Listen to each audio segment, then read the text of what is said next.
Preview.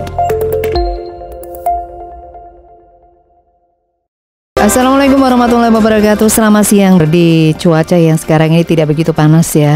Dan seperti biasa 1 jam lamanya ke depan kita akan bersama-sama siang hari ini di Bicara Sehat bareng dengan Mahameru Pro Matupahit. Telah hadir Bapak Akrom. Beliau adalah herbalis sekaligus terapis dulur dari Mahameru Pro Matupahit. Assalamualaikum Pak Akrom. Waalaikumsalam warahmatullahi wabarakatuh. Ketemu lagi ya Pak Akrom siang ini ya. Pak Akrom, sekarang ini Mahameru Pro Matupahit ya. Kalau dulu kan kita minumnya cuma 2 sendok Pak Akrom. Sekarang ini cukup 1 sendok. Jadi sehari 3 kali, 1 sendok pagi, kemudian siang dan juga malam sebelum tidur. Kenapa bisa begitu ya Pak Akrom ya? Untuk ini kan kita tingkatkan nih ekstraksinya dari betul mungkin nih. Ya, ekstraksi dari bahan-bahan yang kita ramu kita tingkatkan. Lebih dipadatkan apa gitu ya? Ya, istilahnya gampangannya ngomong dosisnya dunggah nih titik. Biar lebih ngerti gitu ya. Gampangannya ngomong ngoten. Jadi menawi ditambahi otomatis kan jumlahnya itu berkurang. Nah, ini kan luwih enak. Sedulur-sedulur malih rada luwih ngirit. Biasanya 2 sendok dadi 1 sendok lah. Biasanya umpamane enteke 10 dino kan malih mundur. Nah, tapi ada pertanyaan gini. Kalau biasanya 2 sendok terus jadi 1 sendok, nanti bagaimana dengan khasiatnya gitu? Ya.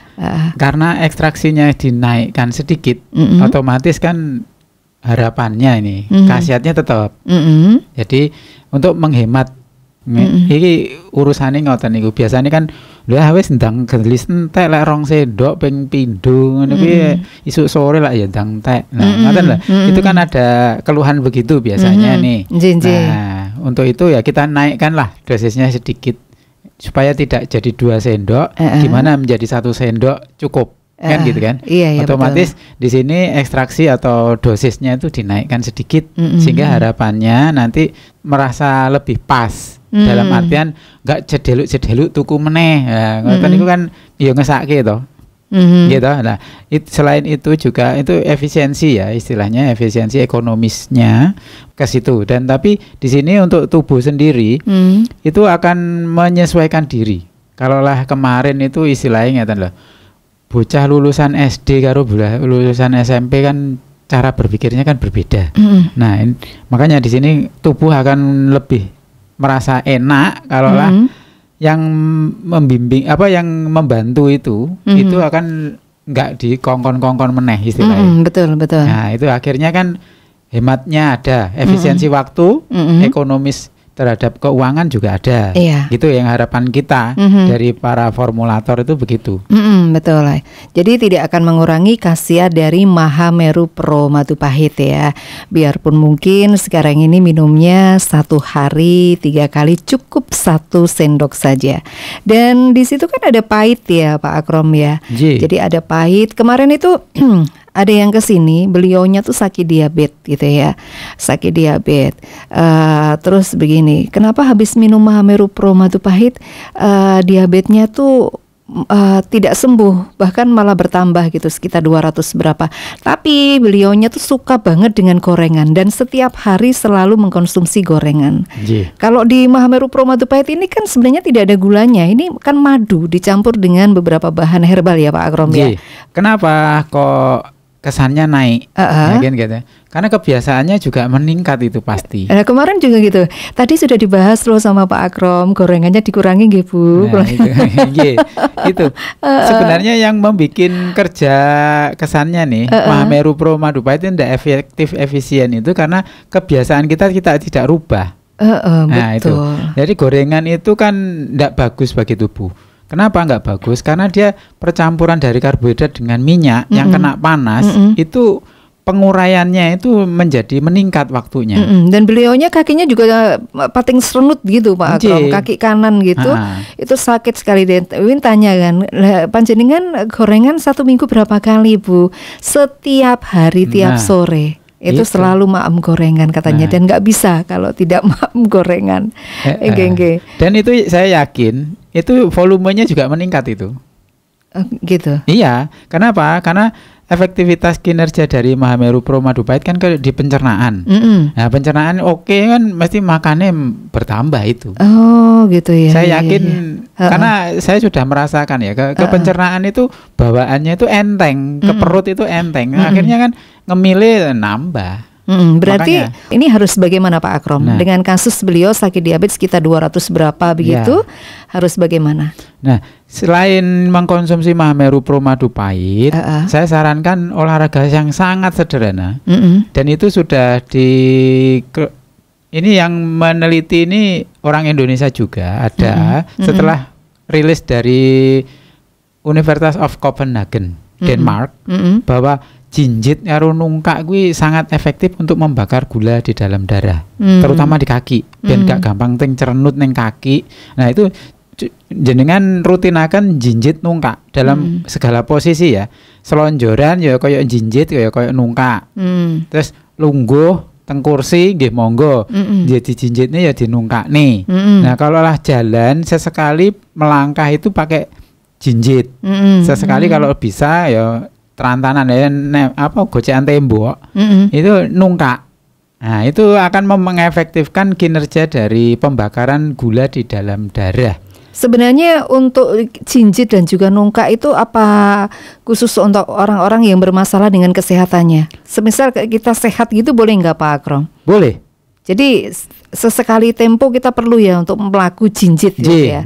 Jadi dari University of Copenhagen menyebutkan bahwa kesehatan utama jantung dan seluruhnya ya, terutama jantung ini adalah dari tungkai atau kaki. Dari kaki itu otomatis ya dari paha ke bawah ya.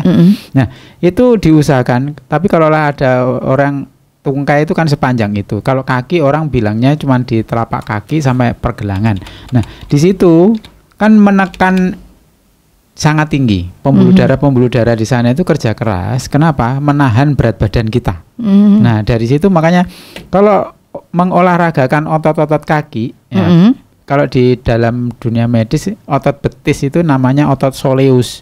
Nah, mereka menamakan dengan soleus push up. Nah, push up kan ngangkat turun ya. Jinjit kan sama aja dengan mengangkat tumit, menurunkan tumit, ya kan, menapak lagi ke lantai, kan gitu. Nah, itu sudah dilakukan penelitian yang sangat panjang dan itu dirilis ya 2-3 tahun yang lalu lah ya.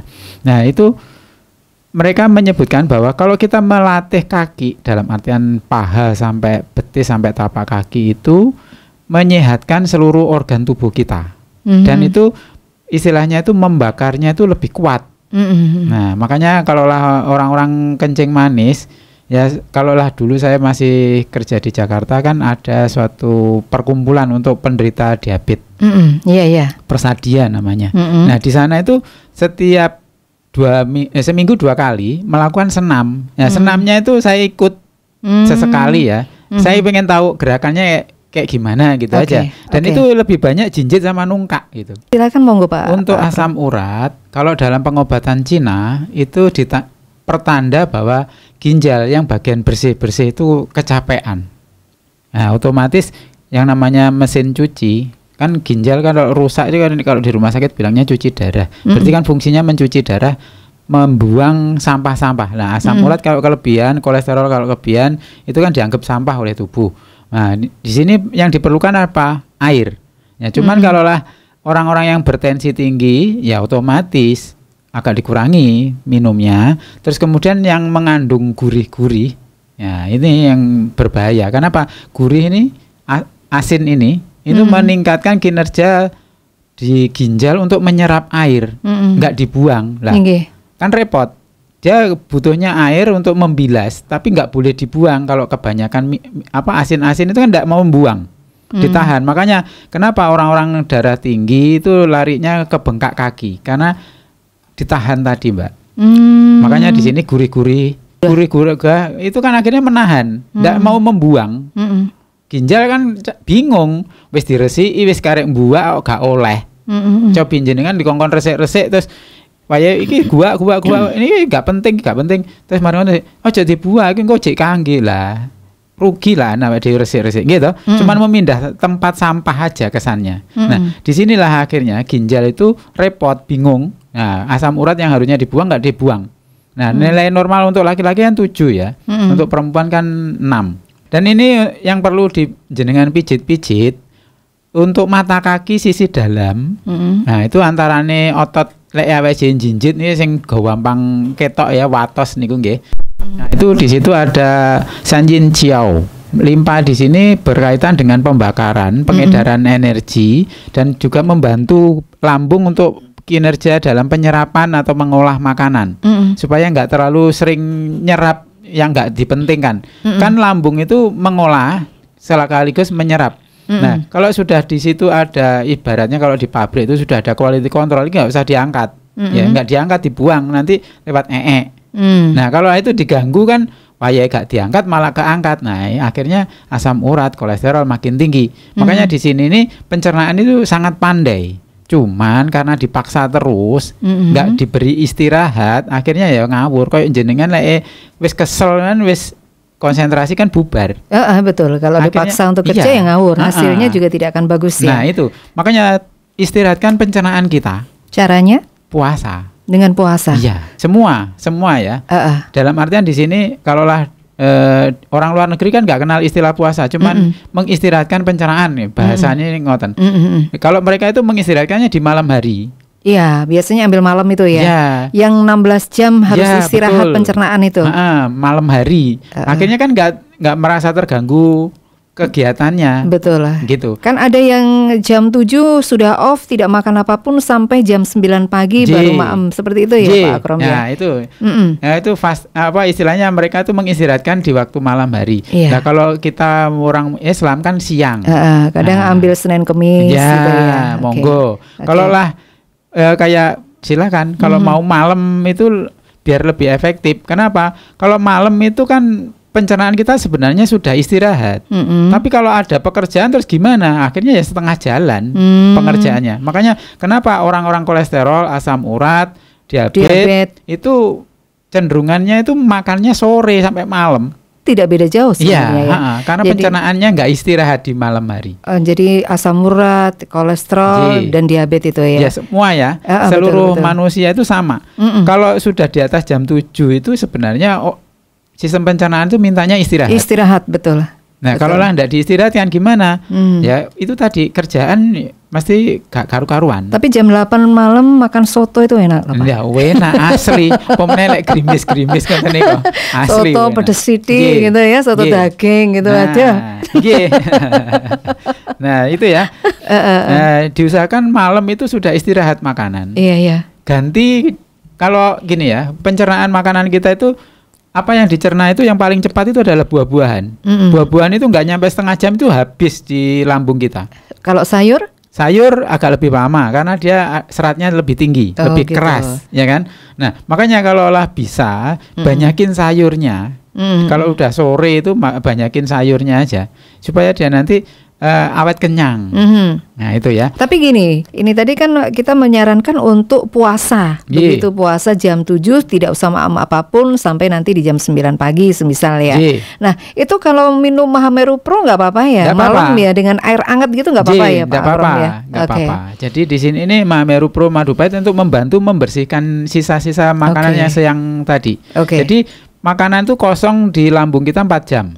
Turun ke usus, ke usus sampai usus besar. Di usus besar itu yang paling lama, 12 jam.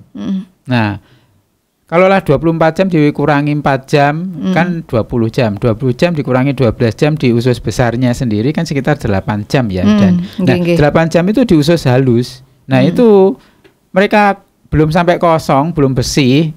Ya kayak jenengan pegawaian kudune wis resik. Mejone resik dikei meneh kan urung sempat diresiki dibrui pegawaian meneh kan akhirnya kekotorannya itu kan numpuk-numpuk lengket. Betul. Nah, itulah yang perlu dibersihkan. Nah, yang bagian membantu membersihkan itu Mahameru Pro Madu Pahit. Nah, itu kalau lah dia nanti bersih akhirnya nanti kalau ada makanan lagi terserap dengan baik. Nah, untuk ini ya pusingnya itu bisa karena tensinya naik turun tadi. Kenapa naik turun ya?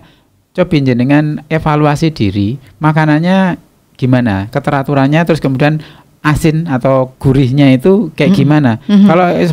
Kalau pusing itu kan bisa karena posisi duduk yang lama kemudian berdiri. Nah, itu kalau dalam medis namanya hipotensi ortostatik. Jadi tensi turun gara-gara kondisi tulang belakang. Tulang belakangnya biasanya rendah, terus kemudian berdiri kan lebih tinggi lagi nih. Nah, itu bisa menyebabkan pusing. Terus kemudian jantung atau dada yang nyeri tadi bisa jadi karena ya itu tadi karena tensinya naik turun. Jadi kan detak jantungnya tidak terlalu teratur nih.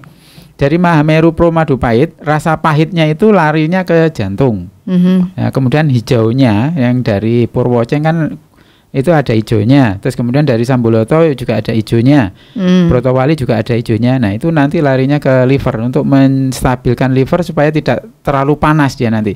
Kalau livernya panas, jantung pasti kerja keras. Nah, kalau dalam pengobatan Cina itu liver itu ibarat kayu, jantung itu apinya. Nah, api akan membesar kalaulah kayunya banyak. Nah, kayunya banyak ya otomatis terus gak iso dirim. Nah, dengan mengkonsumsi hijau daun itu supaya kayunya itu tidak mudah terbakar, biar payunya itu basah istilahnya ya. Kayu teles kan rapatek kaubong. Nah, gitu loh. Jadi hijau daun itu diperlukan oleh liver itu supaya dia tidak mudah kering, tidak mudah kering. Kalau kering kan mudah panas, mudah kebakar. Nah, jantungnya nanti yang kelabakan gitu. Oke, ini tidak terasa sudah di menit 30 ini Pak Akrom. Jadi kita mesti break dulu sebentar, jangan kemana-mana. Kita masih ada di Bicara Sehat bareng dengan Mahameru Pro Madu Pahit. Karena penyakit diabetes, asam urat, kolesterol ini seperti apa ya? Penyakit yang sangat-sangat sudah lumrah begitu. Banyak kita temui, bahkan kita sendiri merasakan. Nah, untuk mengistirahatkan pencernaan, kalau tadi malam ya, kita semisal milih malam jam 7 sampai jam 8 atau jam 9 itu. Nah, ini perlu dilakukan setiap hari atau mungkin 1 minggu berapa kali gitu Pak Akrom? Ya, menurut penelitian dari Profesor Hiromi Shinya, beliau dari Jepang, dan beliau meneliti urusannya perutnya orang Amerika sama orang Jepang. Nah, beliau menyarankan itu enggak setiap hari kok. Oh, gitu ya. Iya, cuman dalam seminggu itu cukup 2 hari, tidak berurutan. Cuman itu. Nah, di sini kan kalau sederet Islam kan jelas, kayak Senin Kemis, ya kan.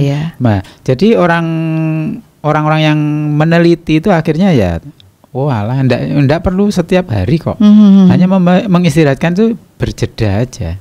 Dan itu pun diusahakan konsumsi selanjutnya adalah yang tidak berpuasa, itulah banyaklah mengkonsumsi serat. Nah, itu. Nah, beliau juga menyatakan bahwa bukannya karena saya orang Jepang yang suka makan mentah, bukan itu. Tapi nyatanya dari enzim-enzim yang ada dari tanaman yang masih mentah yang kita konsumsi itu sangat membantu menjaga tetap bersih di usus-usus kita. Nah, nun sewu wong aku dhewe yang ngrasake. Biyen zamane aku cilik diopen ibu senengane ngerawu gitu. Terus kemudian terancam. Itu paling enggak seminggu 2 kali minimal itu. Tapi begitu saya sudah berkeluarga, itu sudah nyaris tidak pernah saya kerjakan udah. Makanya perut saya itu rasanya kadang-kadang nggak nyaman gitu aja. Okay. Nah, di situ. Makanya di sini yang perlu kita lakukan adalah untuk membantu kinerja dari usus. Di usus itu ada bakteri baik. Nah, kalau lah dalam dunia medis disebutnya mikrobioma usus. Nah, dia itu membantu pencernaan kita untuk membantu menyerap juga. Nah, mikrobioma itu kalau kurang jumlahnya, ibaratnya ya tukang bersih-bersihnya ya kurang.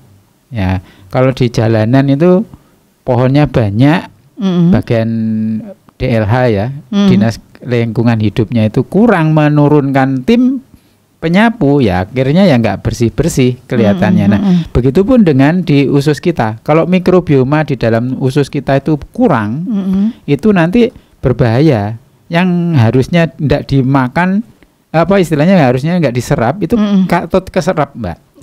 Karena yang sebagai quality controlnya itu mereka itu. Nah, untuk ini gimana kita menyeimbangkan mikrobioma di dalam usus kita? Ya itu tadi, usahakan makan mentah sesekali aja, nggak setiap hari kok. Nah itu.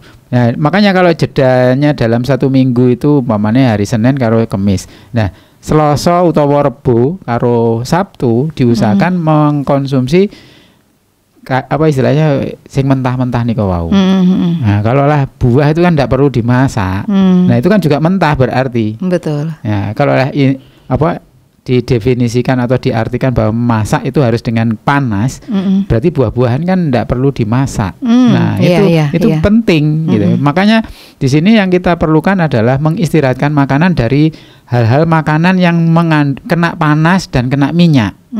Ya, mentega itu kan sebenarnya minyak-minyak juga. Makanya roti walaupun tidak digoreng, yang di apa istilahnya? Di oven ya kan? Tetap aja itu kan dia ada minyaknya juga dalam arti menteganya yang ada di dalam itu. Dan itu membuat tubuh kita itu ndak bagus lama-lama, ngendap di usus. Nah, yang bagian bersih-bersih ya kecapean. Nah, akhirnya ya begitu. Makanya mbak-mbak itu juga menyarankan itu, bukannya menyarankan, nyontohi ya. Betul, mencontohi. Iya, mencontohi memberikan usus kita itu makanan yang mengandung fermentasi. Fermentasinya apa ya? Tape. Ya kan? Tape itu konsumsi seminggu sekali, nanti perut akan lebih nyaman. Karena perlu itu berarti ya, Pak Akrom ya. Ya. Ya, kalau di Jepang, profesor satunya lagi, dokter. Sebentar, tadi tape untuk apa, Pak Akrom? Untuk membantu kinerja si mikrobioma tadi, Mbak. Oh, gitu ya. Jadi di tape itu ada mikrobioma. Yang fungsinya membantu pencernaan, pencernaan. Oh, gitu ya. Ya, bagian bersih-bersihnya. Iya. Nah, dari profesor satunya lagi, Shigeo Haruyama, itu menyarankan kalau di sana sih, kalau beliau kan rumahnya Kyoto, bukannya di bukunya beliau juga disampaikan. Saya mengkoleksi buku-buku beliau ya, jadinya saya taunya itu dari buku-buku beliau, bahwa beliau itu meneliti, beliau itu kelahiran tahun 35, sampai sekarang masih seger loh. Tahun 35 sampai sekarang kan sudah 90 toh. Iya, sudah sepuh sangat. Tapi masih segar. Ya. Nah, dari penelitian beliau selama menjadi dokter itu, dia menyebutkan bahwa kalau di sana ada natto, bukannya karena saya orang Kyoto yang makanannya natto, tapi natto itu bagus untuk otot. Padahal itu rasanya tidak enak kalau tidak biasa ya. Natto itu apaan sih? Bahan dasarnya adalah kedelai. Kedelai yang difermentasi. Yang berlendir itu akhirnya ya. Betul. Nah, itu kalau saiki jenengan tumbas yang kan kathah to ngen. Iya. Natto ini. Tapi banyak yang enggak doyan itu Pak Akrom untuk kita ya. Karena enggak kebiasaan aja. Enggak terbiasa, betul. Kita biasanya adalah tempe. Tempe itu kan terfermentasi juga. Tempe ya? Iya, makanya kalau mau makan tempe sebaiknya yang enggak digoreng. Itu juga enggak nyaman juga, ya kan? Tempe yang direbus ya. Iya, bolehlah direbus gitu monggo. Gitu ya. Kalau tidak digoreng enggak enak. Enggak gurih biasanya gitu. Nah, makanya di sini ini kalau lah ini kan natto itu mirip dengan tauco. Tauco kan punyanya orang Cina tuh. Iya, tauco ya. Ya, itu kan masih enak itu tauco itu. Betul. Ya, di situ. Tapi hati-hati, jangan terlalu banyak dikasih garam lagi, karena tauco itu sudah tinggi garam. Iya, sudah prosesnya. Oh gitu, oke. Proses pembuatannya. Kalau natto ndak ada garamnya, makanya ora enak bagi lidah kita. Tapi bagus untuk menjaga kenyalan otot-otot kita. Oh gitu. Jadi di sini kalau yang tadi untuk jantungnya sendiri, ya diusahakan kalau lah sambil jalan itu ngangkat lutut, kemudian tumitnya dikenakan paha belakang, itu melatih kekuatan otot juga, dan nanti jantungnya juga. Nanti kalau lah makan anggur, bijinya jangan dibuang, langsung dikunyah, dimakan gitu ya. Kalau dulu dibuang, sekarang harus dikunyah, karena kita sudah ngerti. Nah, itu penelitiannya banyak. Itu kalau di Amerika memang mereka itu bijinya itu ada. Mereka merekayasa anggur itu yang banyak bijinya malahan. Malah ya? Ya. Kalau kita milih yang tidak ada bijinya. Tapi mereka nggak dijual itu, Mbak. Diambil bijinya memang. Oh. Yang dikonsumsi bijinya. Jadi bijinya itu nanti dijadiin kapsul, diekstraksi terus kemudian dijadiin kapsul. Jadi obat yang saya dulu waktu kerja itu obat jantung kok larang gitu kan. Satu kapsul kecil yang 350 mg itu harganya tuh bisa 25.000. Itu saya penasaran, ambillah brosurnya. Begitu tahu brosurnya, lah biji anggur. Ternyata terbuat dari ekstrak biji anggur. Nggih. Oh. Lho lah yo timbangane 20.000 sak kapsul ya tuku anggure Langsung dimakan ya. Tambah isi 2 kali Iya, tuku iya, loro padha karo sekilo ya. Iya iya. Oke. Gitu. Iya iya. Nah, Betul. dari sini makanya saya jadi kepikiran itu. Mm-mm. Nah, itu orang Amerika biji anggur diekstrak kemudian dijadiin obat-obatan untuk jantung. Oke. Loh, itu pasien-pasien itu banyak yang membeli ya karena apa diresepkan sama dokter kan. Oke, berarti itu tadi sudah dijawab jelas ya untuk jantungnya apa-apa gitu ya. Sekarang ini ada pertanyaan tentang stroke ringan. Nah, gejala stroke atau stroke ringan itu apakah bisa untuk mengkonsumsi Mahameru Pro Madu Pahit? Dan kenapa sih sebenarnya kok bisa terkena stroke ringan itu? Kenapa Pak Akrom? Bisa dijelaskan? Stroke itu ya sebenarnya cuma 2. Kalau di dalam dunia medis itu cuma 2. Iskemia sama bleeding. Gampangannya ngomongnya ini, stroke sumbatan dan stroke pecahnya pembuluh darah.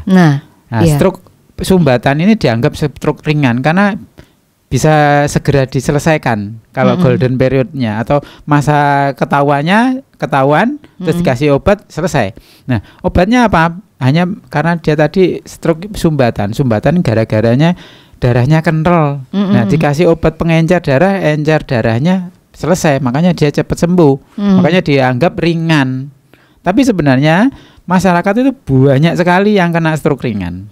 Kalau menurut survei yang dilakukan Kemenkes ya, Riskesdas itu stroke ringan dialami masyarakat itu lebih besar sebenarnya dibanding yang stroke pecah. Tapi ya karena dianggap ringan tadi, akhirnya ya gak diperiksa nih. Karena apa bisa hilang dengan sendirinya kadang-kadang. Hanya dikonsumsi istilahnya makanan-makanan yang banyak mengandung air nanti hilang karena kekentalan darah aja. Nah, makanya di sini nih urusannya sama minum tuh Mbak.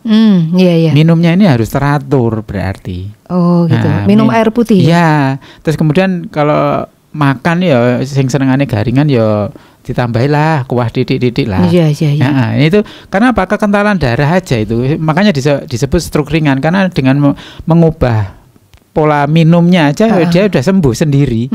Makanya dianggap ringan. Nah, itu yang bisa saya sampaikan untuk stroke ringan. Dan stroke ringan sendiri ini kalaulah sudah mengeras karena terlanjur ya. Terlanjur itu akhirnya pembuluh darah di otak itu mengeras dan nggak bisa dilewati lagi dengan ini diencerkan juga nggak bisa. Antiplatelet biasanya obat-obatannya. Nah, antiplatelet di sini ini sebenarnya apa sih pengencer darah itu? Kalau kita mau herbalnya itu sederhana Mbak, bawang putih. Bawang putih. Ya. Oh, iya, bawang putih. Makanya di sini kalaulah dengan Mahameru Pro Madu Pahit kan ini kecenderungannya bukan untuk mengencerkan darah kan ya. Makanya dianjurkan dengan mengkonsumsinya itu diencerkan di minum air hangat. Air hangat. Diseduh dengan air hangat ya. Supaya nanti dapatlah pengencerannya. Ngerti loh, maksudnya itu ke arah situ. Betul. Nah, kalau lah nggak mau itu ya di botolnya Mahameru Pro Madu Pahit cemplungin aja bawang putih. Bawang putih ya? Ya, bawang putih cemplungin aja. Nanti baunya memang agak sedikit ada bawang putihnya. Tapi nanti dia lebih dari 2 minggu itu kandungan zat alin yang mengaktifkan pengencer darah tadi itu bercampur dengan si madunya. Itu tidak akan pengaruh apa-apa ya Pak? Enggak. Oh, di rumah saya kalau ini saya kasih. Oh gitu ya. Jadi memang bagus saya juga gabung, ya. Karena saya kan ini minumnya cukup bagus. Nah, kalau saya sih pengennya kan ya istilahnya sensasi pahitnya itu. Makanya kalau saya kan langsung kental tak rata neneng mulut saya dengan lidah itu saya ratakan. Ya, memang saya suka sensasi pedesnya ada sedikit ya kan dari si brotowalinya, pahitnya itu saya suka. Nah kalau ingin mengencerkan ya saya kasih paling ya 2 atau 3 aja sih. Enggak banyak-banyak, jangan banyak-banyak. Nah, kalau kebanyakan nanti repot juga. Nah, itu ya untuk stroke ringannya nanti diusahakan tetap gorengan ya, itu kan menyebabkan kekentalan di darah dulu juga. Nah, itu. Oke. Sebenarnya gorengan boleh, tapi harus dikurangi ya. Incip-incip itu juga nggak apa-apa lah, tidak harus di stop gitu, enggak ya Pak Akrom ya. Boleh, tapi harus dibatasi. Apalagi usia kita tuh sudah tidak muda lagi. Jadi mengkonsumsi air putih itu juga sangat penting ya Pak Akrom ya, untuk tubuh ya. Karena itu tadi kekentalan darah ini juga bisa kalau kita rutin minum air putih, sirkulasi darah juga akan semakin lancar. Bahkan kalau kita pusing itu kadang kan suplai oksigen ke otak itu juga terhambat ya Pak. Leres. Karena kurangnya juga air putih. Kalau Mahameru Pro Madu Pahit itu kan di situ juga ada propolisnya. Nah, propolis ini sebenarnya untuk tubuh kita fungsinya apa Pak Akrom? Banyak sekali propolis itu ya. Dia itu antivirus, antibakteri juga ada. Dia juga menjaga kekentalan darah juga tidak terlalu mudah kental. Makanya di sini nih sebenarnya sudah ada, tapi kalau pengen lebih kuat lagi itu tadi ya. Nah kemudian kalaulah mau dicampurkan lagi sebenarnya ya pencernaan yang jelas itu. Dia itu menguatkan juga karena sifatnya itu dia, kalau saya dulu pernah nyampaikan kan dia makanannya si ratu lebah ya. Iya. Makanya ratu lebah umurnya lebih panjang dibanding lebah pekerja. Nah ini sel-sel di tubuh kita itu jadi nggak gampang tua gitu loh ya. Jadi kinerjanya itu kayak mudah terus. Akhirnya ya ke kulit nanti ya akan kelihatan. Itu lebih baik kita memperbaiki dari sisi dalam daripada dari luar. Ketoknya glowing, jobo tapi jerone remek lah ya rapena gitu.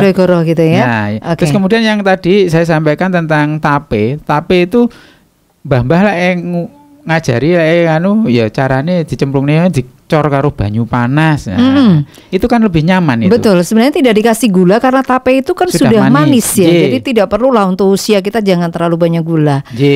Betul. Nah, makanya di sini dengan airnya itu kan lebih enak toh. Apalagi dicemplungnya meneh dicampurin Mahameru Pro Madu Pahit, wah ada pahit-pahitnya ya. Ada pahit-pahitnya, manisnya. Iya. Kan khasiatnya. Iya, khasiatnya kan berlipat. Mikrobioma di usus juga semakin baik. Kemudian Mahameru Pro kinerja dari sel-sel di pencernaan juga akan semakin baik, Mbak. Makanya enak pol wis. Iya. Itu tadi sebenarnya ilmu baru untuk kita ya. 1 minggu sekali jangan lupa untuk makan tape singkong itu. Karena ini difermentasi dan ternyata bagus untuk pencernaan kita seperti yang sudah disampaikan oleh Pak Akrom ya. Jadi ini juga bisa kita sampaikan sering-sering ya Pak Akrom ya. Karena waktunya sudah habis Pak Akrom, mungkin ada yang mau disampaikan sebelum kita pamit?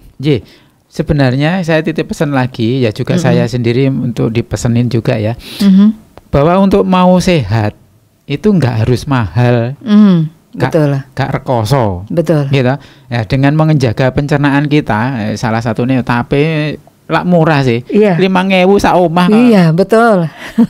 Apa larangi kan ngoten tuh. Nah itu seminggu sekali, kan kabeh enak. Umpamane grimis-grimis anget wis dicor pakai panas kan lebih nyaman gitu. Terus ojo didadekne rondo royal repot neh gitu urusane. Digoreng lagi ini digoreng lagi, ditepungin lagi kan jadi repot itu. Nah itu ya enak. Rondo royal enak ya, asli ya. Cuman ya itu tadi sesekali aja. Betul. Makanya di sini mari kita menjaga pencernaan kita tetap sehat. Ya caranya apa ya? Terancam makanan kulupan ya istilahnya ngoten gitu. Terus kemudian ya bervariasi lah. Betul. Diusahakan jangan melulu gorengan setiap hari, tapi kita tidak memberikan antisipasinya. Nah, gitu lah ya. Nah, diusahakan kalau sorenya gorengan ya paginya kulupe ditambahi wake. Itu betul. Nanti akan kan malam terlanjur kotor nih. Pagi kena kulupan nih mau atau buah-buahan ini kan lebih cepat terbersihkan.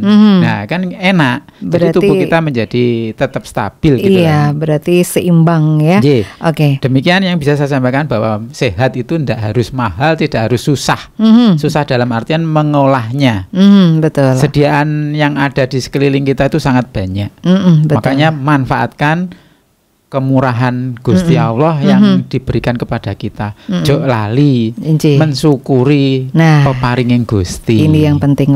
Terima kasih Pak Akrom ya sudah banyak menjelaskan ya. Dan jangan lupa Mahameru Pro Madu Pahit bisa panjenengan konsumsi untuk menjaga kesehatan dan membantu menyembuhkan berbagai keluhan sakit panjenengan. Sekarang saatnya juga harus pamit dari Bicara Sehat bareng dengan Mahameru Pro Madu Pahit untuk siang hari ini.